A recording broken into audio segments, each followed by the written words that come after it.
महाराष्ट्र के मुख्यमंत्री अजीत पवार की प्लेन क्रैश में दर्दनाक मौत हो गई। हादसा महाराष्ट्र के बरामदी में उस वक्त हुआ जब वो एक खास बिजनेस जेट विमान से सफर कर रहे थे। इस एयरक्राफ्ट का नाम है VTSSK Learjet 45XR। इस रिपोर्ट में हम आपको इस एयरक्राफ्ट के बारे में जानकारी देंगे।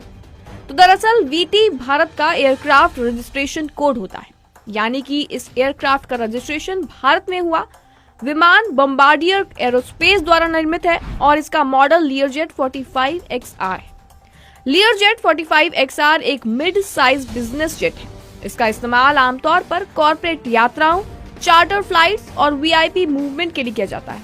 ये विमान अपनी तेज रफ्तार, ऊंची उड़ान क्षमता और आरामदायक कैबिन के लिए जाना जाता है और इस जेट में लगे हैं 2 हनीवेल टर्बोफैन इंजन जो इसे लगभग 860 किलोमीटर प्रति घंटे की रफ्तार से उड़ने में सक्षम बनाते हैं। इसकी उड़ान रेंज लगभग 3700 किलोमीटर है, यानी कि ये बिना रुके लंबी दूरी तय कर सकता है।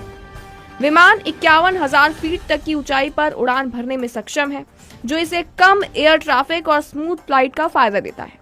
लियरजेट 45XR के कैबिन में आमतौर पर 8 यात्रियों के बैठने की व्यवस्था होती है। अंदर double club seating, pressurize cabin, शोर कम करने वाली तकनीक और लग्जरी सुविधाएं दी गई होती हैं, जिससे ये एक प्रीमियम बिजनेस जेट बन जाता है। VTSSK Learjet 45XR हाल ही में चर्चा में भी रहा है, जब इससे जुड़ी एक घटना ने लोगों का ध्यान खींचा।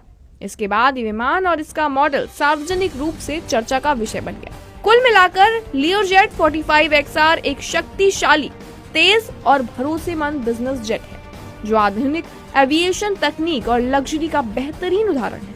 अब सवाल उठता है कि ये विमान हादसे का शिकार कैसे हुआ? क्या इसमें कोई तकनीकी खराबी आई थी या कोई मानवीय भूल की वजह से ये हादसे का शिकार हुआ?